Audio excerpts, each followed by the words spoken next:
Bueno, yo soy Jaime Huerta, soy biólogo computacional. Actualmente tengo una plaza de investigador científico en el CSIC y trabajo en el CBGP de Madrid. En el contexto de estos seminarios online de la conexión BCB, pues como sabéis, estamos haciendo una recopilación y un resumen de todas las herramientas que desarrollamos en los grupos. Yo he elegido tres que son las que más se usan y creo que las que pueden tener más interés también fuera del grupo, que son la base de datos ECNOC, una herramienta de anotación funcional que se llama ECNOC Mapper y que obviamente está basada en los datos de ECNOC, y luego una herramienta más técnica que llamamos ET Toolkit, que es para visualización y para manejo de árboles filogenéticos. Como os decía, yo trabajo en el CBGP y allí tenemos un grupo bastante multidisciplinar en el que obviamente hacemos mucho desarrollo, pero también bastante análisis masivo. En general, yo diría que nos dedicamos a la genómica comparada. Hacemos mucha metagenómica, pero también genómica clásica. Y aunque el centro está muy orientado a plantas, pues casi el 90% de lo que hacemos realmente nosotros lo centramos en análisis de microorganismos.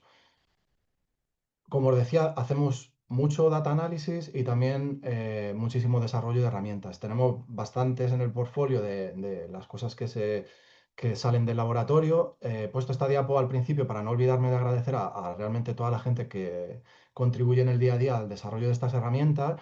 Aquí tenéis un pequeño resumen de las más importantes y los desarrolladores que las mantienen. Como digo, hoy os voy a hablar solamente de tres, o principalmente de tres, que son ECNOC, ECNOC Mapper y ET Toolkit. Estas tres herramientas, una es una base de datos, una herramienta de anotación funcional y un paquete de Python, que se usan bastante. Nos esforzamos también bastante por hacer un mantenimiento continuo. Algunas llevan pues más de 15 años desarrollándose y incluso ya forman parte del portfolio de herramientas Elixir, que como sabéis se engloba dentro del Instituto Nacional de Bioinformática.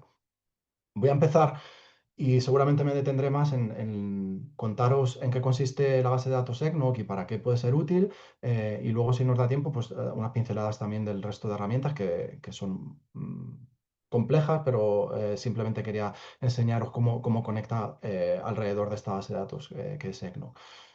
Para los que no conozcáis la base de datos ECNOC, esto es un recurso en el que básicamente estamos intentando precomputar datos de ortología, predicciones de ortología y asignar funciones a gran escala. Lo estamos haciendo pues con cuantos más genomas y proteínas posibles, mejor, y dar pues digamos un digerido de todos estos análisis a la comunidad para una serie de análisis de tipo funcional o filogenómico que requerirían, si no fuera por este precómputo, pues requerirían mucho tratamiento de datos, mucho esfuerzo computacional, etcétera.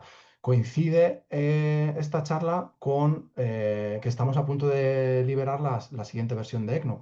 Hasta ahora hemos estado trabajando con la versión 6. Vamos, ya está prácticamente pública y dentro de unos días lo haremos más, eh, lo publicitaremos un poquito más, la siguiente versión de ECNOS, que es la 7.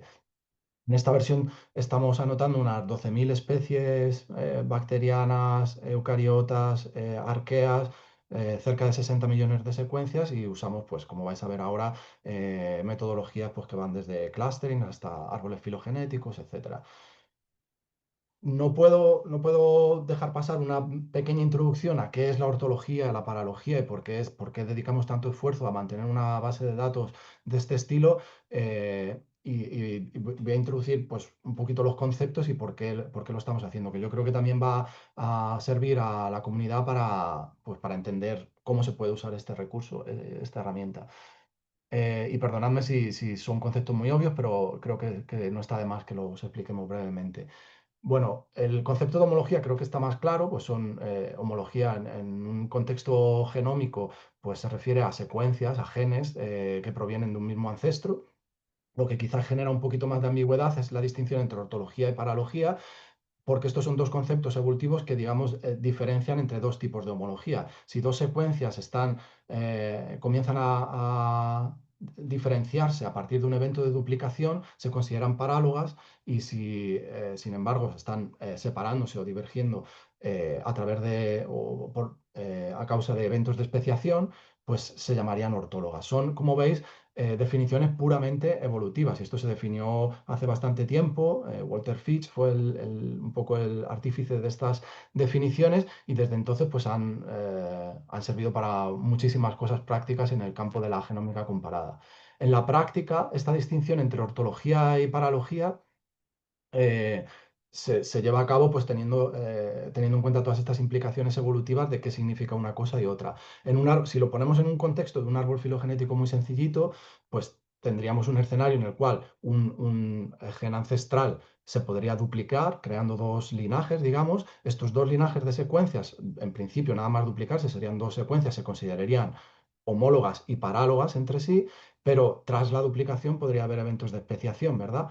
Cada evento de especiación está generando pues, un nuevo linaje de secuencias que divergen de forma separada al resto y, sin embargo, las relaciones entre estas secuencias que están conectadas a través de eventos de especiación serían ortólogas, como decía. Para saber qué secuencias son homólogas, lo que todos usamos y lo que se ha convertido ya prácticamente en un estándar, pues es simplemente la similitud de secuencia, un BLAST o cosas de este estilo. Para discernir dentro de los homólogos quién es ortólogo y quién es parálogo, pues sí que tenemos que ir un poco más allá y hacer o un árbol filogenético o aproximaciones a esta inferencia evolutiva a través de clustering. Si lo hacemos, las metodologías para inferir ortología de forma filogenética, conceptualmente parecerían más precisas o más convenientes, pero son muy complejas. Primero requieren muchísimo cómputo, especialmente si estamos hablando de filogenias muy grandes y luego son complejas de analizar por toda la problemática que conlleva hacer un árbol filogenético con muchísimas secuencias y que pueden contener pues, desde errores de secuenciación, artefactos en los métodos de inferencia filogenética, problemas en la decisión de cómo se enraizan los árboles filogenéticos, la reconciliación con el árbol de especies, etcétera. Hay muchísima complejidad a la hora de usar simplemente un árbol filogenético para predecir estas relaciones de ortología y paralogía, que como veis además pueden ser muy complejas porque la evolución de las secuencias puede ser muy intrincada. Muchos eventos de duplicación y especiación conectados jerárquicamente que son difíciles de posicionar claramente. Entonces, lo que se ha venido utilizando durante muchos años, aunque también se utiliza filogenia, pero una aproximación que funciona bastante bien es una aproximación basada en clustering. Un clustering que además está basado en el concepto de best reciprocal hit, es decir, cuando dos secuencias son el mejor hit la una con la otra, entre dos genomas, eso se considera un best reciprocal hit. Y es posible inferir redes de best reciprocal hit que a su vez se pueden analizar para crear lo que se conoce como clústeres de secuencias ortólogas, es decir, de secuencias que sabemos que están conectadas a través de eventos de especiación. Esto tiene un impacto computacional algo menor que la reconstrucción filogenética y algo menor de complejidad. ¿Tiene problemas? Claro que tiene problemas conocidos y es lo que estamos pues, todo el rato tratando de abordar. Cuando se utilizan este tipo de aproximaciones, los clústeres pues no son capaces de discernir relaciones de ortología y paralogía finas dentro de un mismo clúster, lo que se conocen como relaciones de coortología o coparalogía, y además las predicciones que estamos haciendo son siempre dependientes del contexto taxonómico que definimos en un primer momento. Es decir, si nuestro contexto taxonómico es todas las especies que tenemos en nuestra base de datos, quizás estamos averiguando o estamos identificando dos grandes clústeres de secuencias ortólogas, los dos que estoy marcando ahora mismo con el cursor. Sin embargo, exactamente con las mismas secuencias, si definimos que lo que queremos es discernir entre secuencias ortólogas en un grupo más pequeño de especies, pongamos mamíferos, pues en el mismo grupo de secuencias podemos discernir dos grupos de ortología. ¿Por qué? Porque ha habido una duplicación posterior al Last Common Ancestor, al ancestro común de todas estas secuencias, que no podemos identificar en el clúster grande, pero sí definimos un rango taxonómico más pequeño.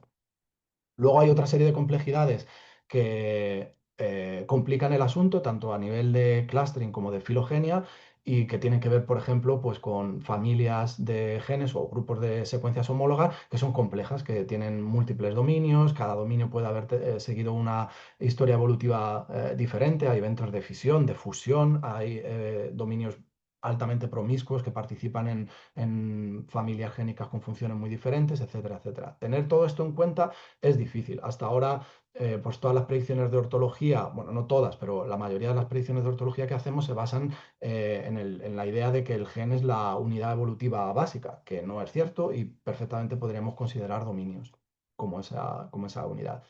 ¿Por qué todo esto? ¿Por qué os cuento todo esto y por qué es tan importante y por qué hay tantísimos recursos y bases de datos sobre ortología y métodos? Bueno, pues en palabras de Eugene Koonin citando directamente un paper en homenaje a Walter Fitch, que se publicó ya hace algunos años, la ortología se podría considerar como una de las piedras angulares en la genómica moderna, porque tiene un impacto directo al menos en tres aspectos. El primero, en la reconstrucción de la evolución de los genomas. Simplemente para la reconstrucción de un árbol de especies, obviamente definir claramente quiénes son los ortólogos es mucho mejor que trabajar con secuencias homólogas sin discernir donde ha habido duplicaciones y divergencias de otro estilo. Obviamente, los ortólogos aparecen a través de eventos de especiación y esto es lo más conveniente para generar árboles de especie. Tiene un impacto muy grande también en la transferencia funcional. La ortología versus la paralogía se considera conceptualmente un mejor proxy a lo que sería la conservación funcional. Es decir, dos genes ortólogos se espera que conserven la función más que dos genes que han divergido por eventos de duplicación, simplemente porque cuando dos secuencias están involucradas en un evento de duplicación, estas están bajo procesos selectivos diferentes. Puede haber eventos de y neoespecialización o funcionalización, perdón, etcétera. Entonces, definir muy claramente o muy precisamente quiénes son los genes ortólogos y qué tipo de ortología tienen esta secuencia es muy útil para todo este tipo de cosas en genómica comparada. Es complejo y es computacionalmente muy intenso si tenemos en cuenta muchas especies y muchos genomas. Y esto es lo que llevamos haciendo en EGNO pues ya décadas. Actualmente, como os decía, EGNO es una base de datos que contiene este tipo de información para 12.000 especies en todo el rango taxonómico para el cual utilizamos diferentes aproximaciones. Hasta ahora, y voy a aprovechar la charla para hacer un pequeño resumen de qué ha cambiado en la nueva versión de EGNO, hasta ahora estábamos usando una pipeline que estaba muy basada en clustering, en el método que os comentaba anteriormente, como basado en clusters of orthologous groups, reciprocal hits, etc. Básicamente cogíamos todos nuestros genomas, computábamos todo contra todos con BLAST o algoritmos similares, definíamos diferentes niveles taxonómicos para intentar abordar el problema este que os decía, de que los clusters of orthologous groups solo tienen sentido para el rango taxonómico que estamos analizando. Entonces nosotros generábamos esos clusters para cada uno de los niveles taxonómicos que nos interesaba. Luego intentábamos reconstruir la jerarquía de estos grupos de ortología.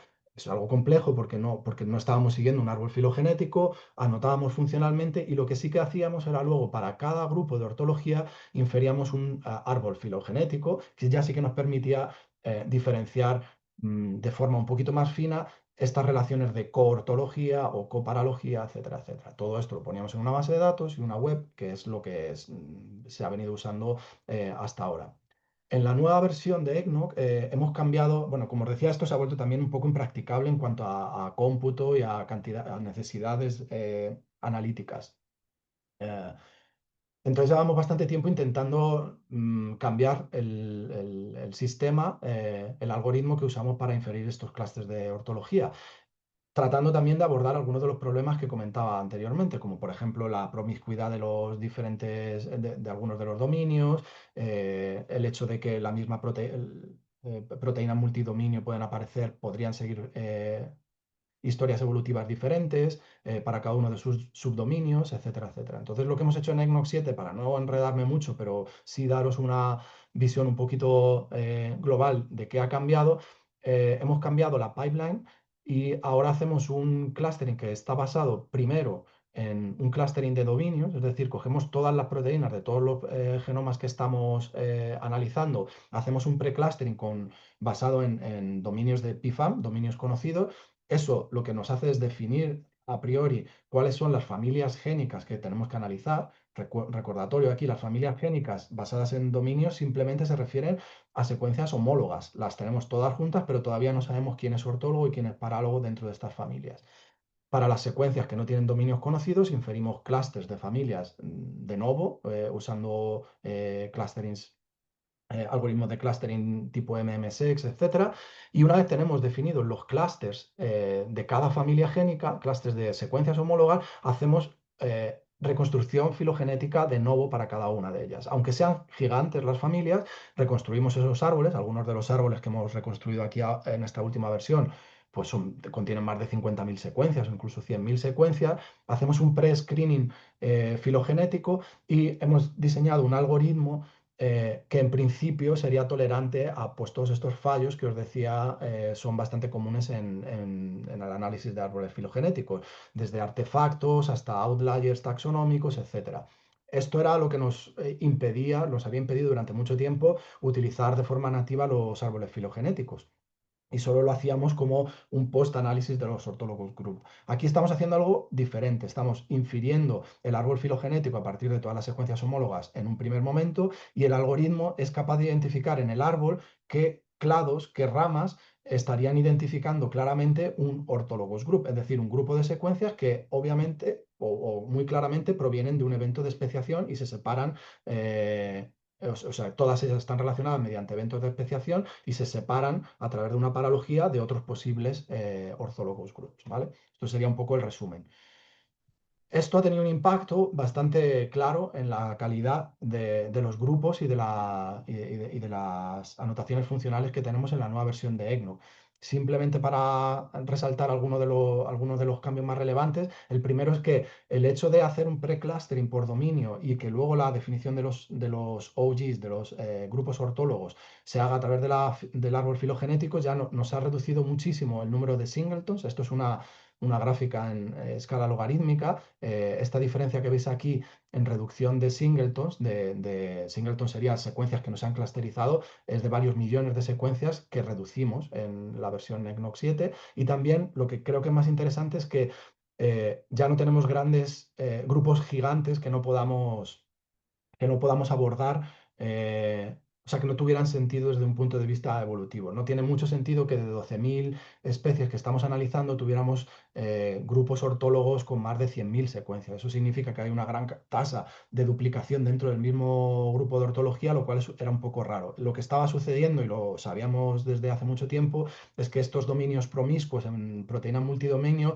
estaban generando problemas a la hora de hacer el clustering y se estaban agrupando cosas que no debían. Esto que hemos reducido en la versión EGNOC 7 mejora la calidad de los OGs. No solo a un nivel técnico, sino también a un nivel funcional, porque como os decía, lo que nosotros estamos haciendo es no solo proveer las predicciones de ortología, sino también eh, anotar todos estas secuencias ortólogas a través de las predicciones de ortología desde un punto de vista funcional. En esta gráfica lo que veis es cómo de la congruencia funcional que tendrían los grupos de ortología que tenemos en la nueva versión de EGNOC 7 versus la anterior, EGNOC 6, usando como referencia una base de datos de grupos de ortología funcionales que están manualmente revisados, como es la base de datos KEGG. Como veis aquí, cuando calculamos el F-score, precisión y recall de estos grupos de ortología a la hora de predecir funciones conocidas, la versión 7 está sesgada hacia valores mayores de F-score, lo cual es algo positivo.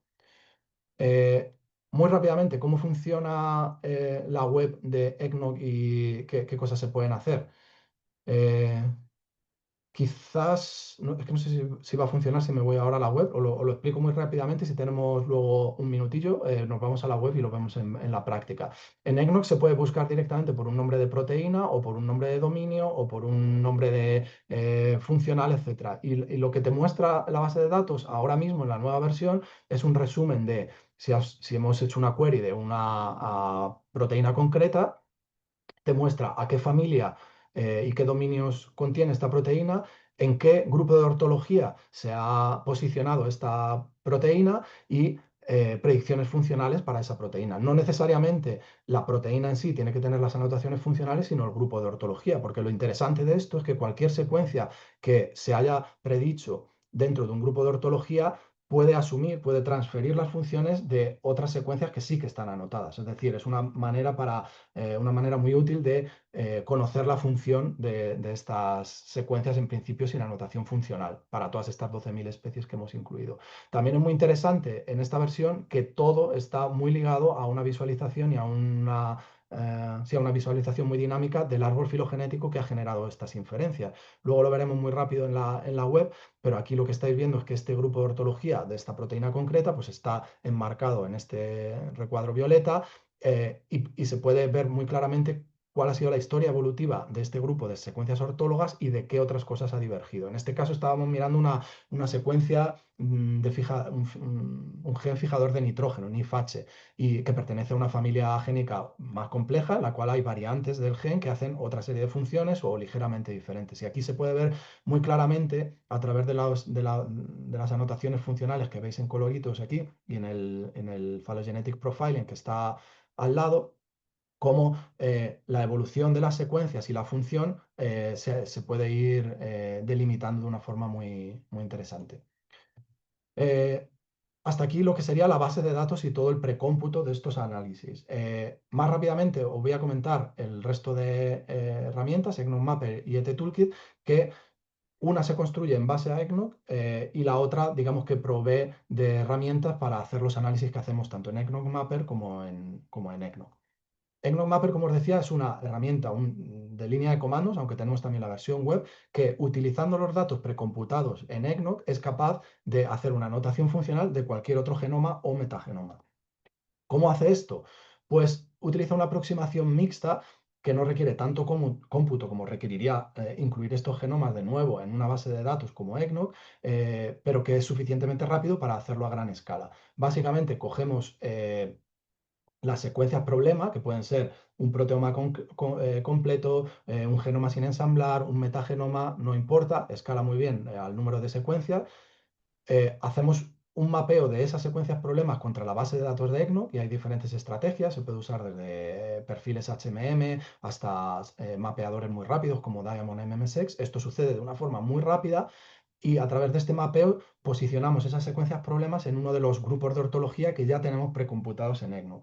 Como además tenemos árboles filogenéticos para estos OGs de EGNO, podemos posicionar la secuencia dentro del árbol e inferir relaciones de forma un poco más precisa para cada una de las secuencias problema que tenemos aquí y establecer quiénes son los ortólogos uno a uno, es decir, no ha habido duplicaciones o relaciones un poco más complejas. Una vez tenemos esto establecido, EggNoc Mapper lo que hace es mirar quién de los ortólogos tiene alguna anotación funcional de todo lo que nosotros tenemos ya precomputado en EggNoc y anota funcionalmente esta secuencia, ¿vale?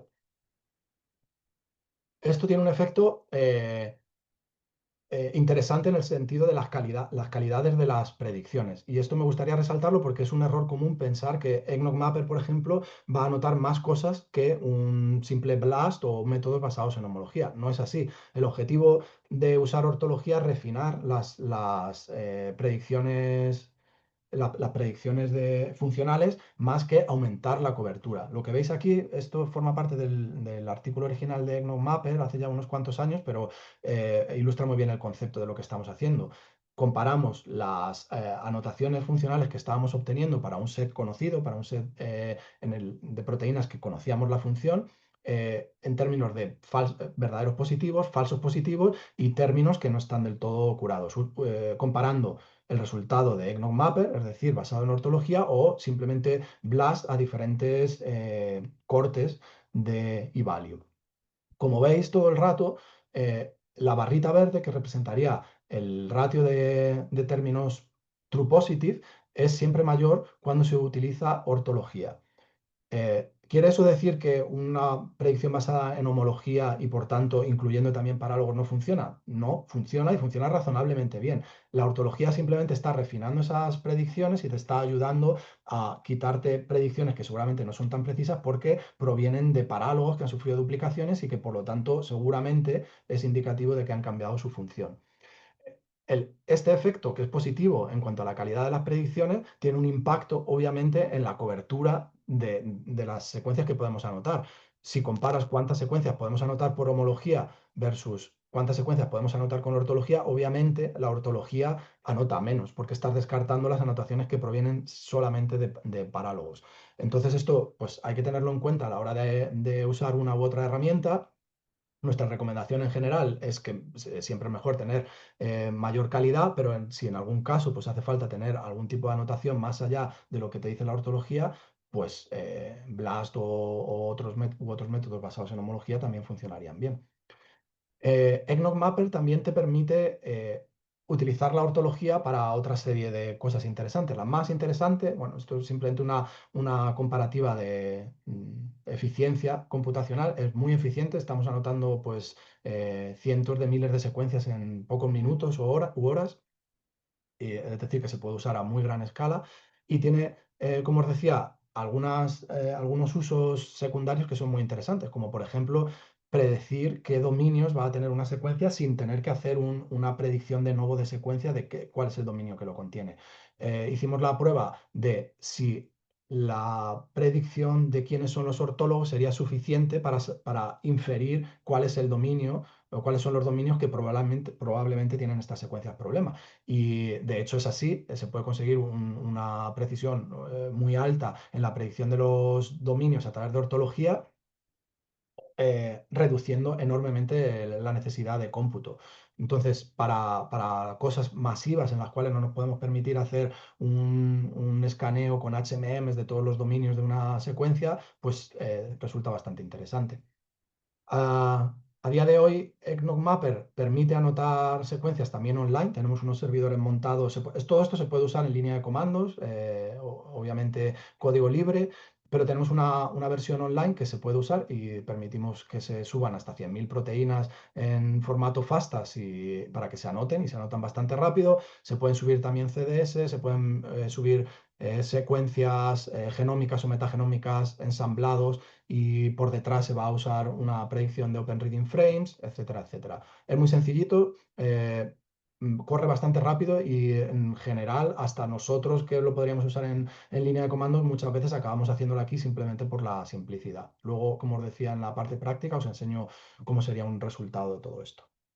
Y ya para terminar, quería dar unas pinceladas de otra herramienta que usamos y desarrollamos desde hace mucho tiempo en el laboratorio, que es ET-Toolkit. ET-Toolkit es algo un poco más técnico, es una librería de Python que usamos para tanto hacer los análisis programáticos de los árboles filogenéticos como también para generar las visualizaciones. Todo lo que os enseñaba, por ejemplo, que se está mostrando en la web de Eggnog, de cómo se visualizan los perfiles filogenéticos, los árboles, todo eso es navegable, etcétera. Todo eso por detrás pues tiene un desarrollo sobre ETE. Y Eggnog Mapper, por ejemplo, cuando trata de inferir las relaciones one-to-one entre secuencias y la predicción de ortología, etcétera, todo eso son algoritmos que están implementados dentro de esta librería de Python. Es decir, ETE es al final una librería de programación que te permite manejar árboles filogenéticos de una forma programática y se pueden hacer muchísimas cosas. Y además tiene el proxy para hacer una visualización también de forma programática.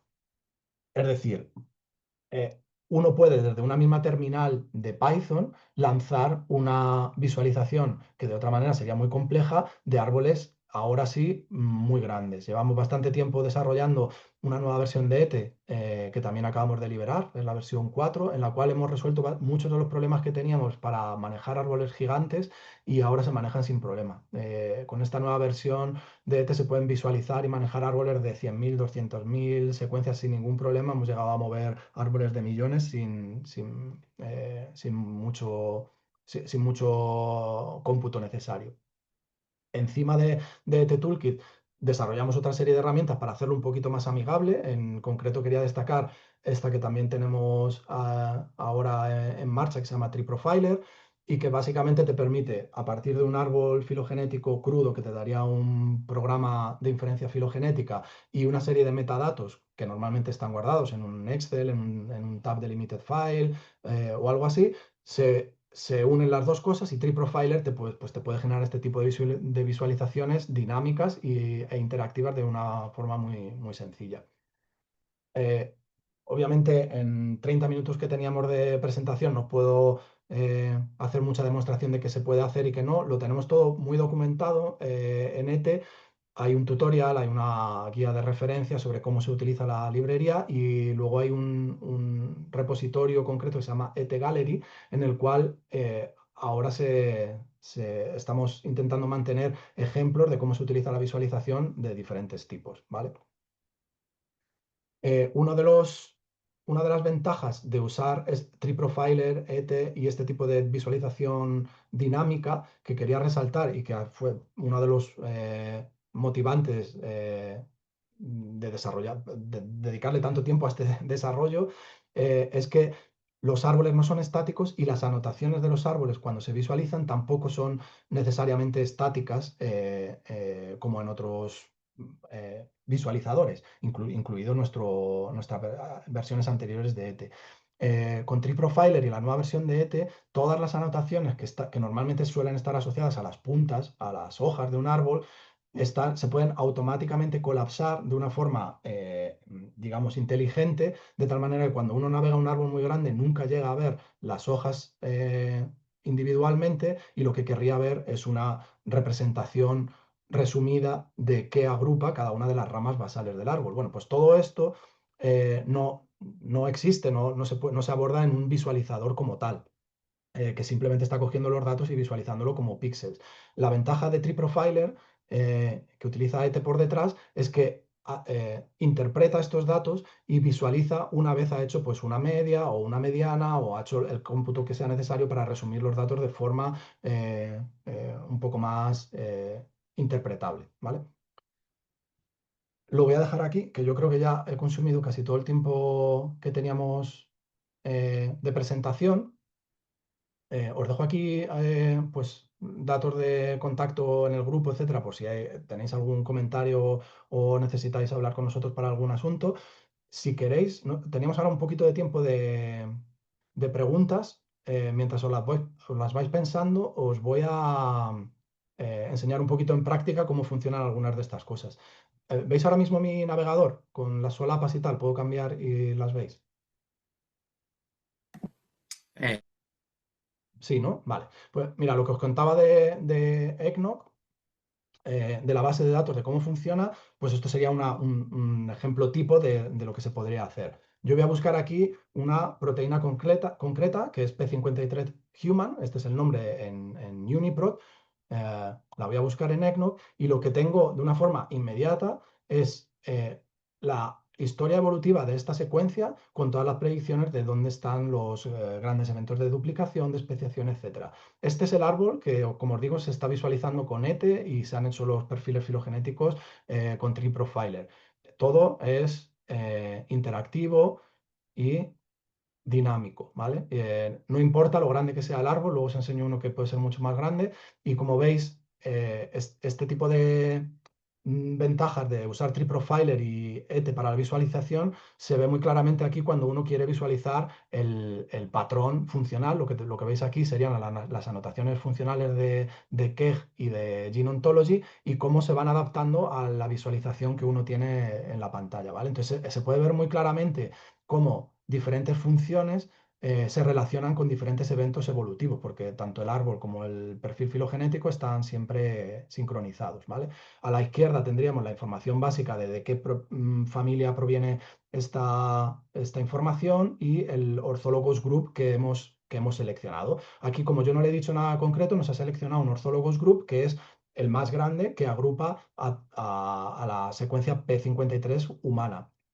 Pero realmente esto se puede delimitar. Podríamos decir, bueno, qué otros grupos de ortología se están observando a través de esta filogenia. Pues claramente se intuye ya con las etiquetas funcionales, como lo podéis ver aquí, pero claramente el algoritmo basado en este análisis, pues me está diciendo que aquí hay un grupo de ortología que realmente yo veo visualmente que es el que agrupa a las secuencias TP63 concretamente, habrá otro que es el que agrupa TP73, habrá otro. que agrupa P53. Lo bueno de esto es que puedes ver la relación evolutiva entre cada uno de los grupos de ortología, la evolución que ha seguido, quién surge de quién, etcétera, etcétera, y cómo ha ido variando las subespecializaciones en función de cada uno de estos grupos.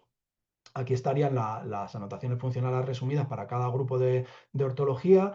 eh, y si el interés es predecir quiénes son los ortólogos, más que la función, sino saber quiénes son los ortólogos de la secuencia problema que yo estoy consultando en otras especies, pues siempre puedes clicar en Pairwise Ortholos, que lo que está haciendo es escanear el árbol, detectar específicamente quiénes son los eventos de duplicación y especiación, y podría perfectamente aquí pues filtrar por, pues quiero todos los ortólogos de mus musculus. Pues estas serían las tres secuencias de ratón que son ortólogas al P53 humano. Simplemente con esta interfaz y con este tipo de query se pueden ver cosas muy interesantes. Yo este ejemplo concreto de P53 siempre lo ponemos en clase para mostrar, por ejemplo, cómo eh, ha habido grandes expansiones de este gen concreto, que es, está muy relacionado con cáncer, y como en animales con gran volumen, como el elefante, etcétera, pues ha duplicado esta secuencia muchísimo, y sin embargo siguen todas ellas siendo ortólogas al P53 humano. ¿Vale? Bueno, esto súper rápido de cómo funciona EGNOG. Muy rápido también, EGNOG Mapper, como os decía, está en la interfaz que te permite subir un ficherito, le dices cómo quieres que anote. A día de hoy solo se puede hacer con EGNOG 5, pero como os digo, esto lo estamos actualizando y en breve estará disponible toda la base de información de EGNOG 7, y el resultado que obtienes, no lo voy a correr para no perder tiempo, pero en realidad esto lo he corrido antes del curso, ha tardado 49 segundos, o sea que es muy rápido. He subido 1000 y pico proteínas también del mismo ejemplo, P53, y lo que te devuelve EggNogMapper, que aparte de la línea de comando, por si quisieras correr esto en local, pues es una serie de anotaciones por secuencia en la cual cada secuencia se ha posicionado en un orthologous group, en un árbol, y ha, digamos, transferido la función de sus ortólogos a sí misma. Entonces yo estoy viendo que mis secuencias problema, que yo no sabía qué eran, aquí ya las empiezo a tener anotadas y sé que esta secuencia es un TP73, 63, 53, etcétera. Los gene ontologies, que, y otra serie de información funcional que se puede hacer de esta manera. Ah, lo voy a dejar aquí para no extenderme mucho. Recordaros que si os interesa implementar cosas del estilo a la visualización, perdón, de este estilo con árboles, o hacer inferencia de ortología basada en árboles de forma programática, etcétera, echad un ojo a esta herramienta, ET-Toolkit, a la galería de ejemplos, y bueno, hay muchísima documentación. No sé si las presentaciones van a estar colgadas online, si no, nos escribís y os pasamos los links necesarios.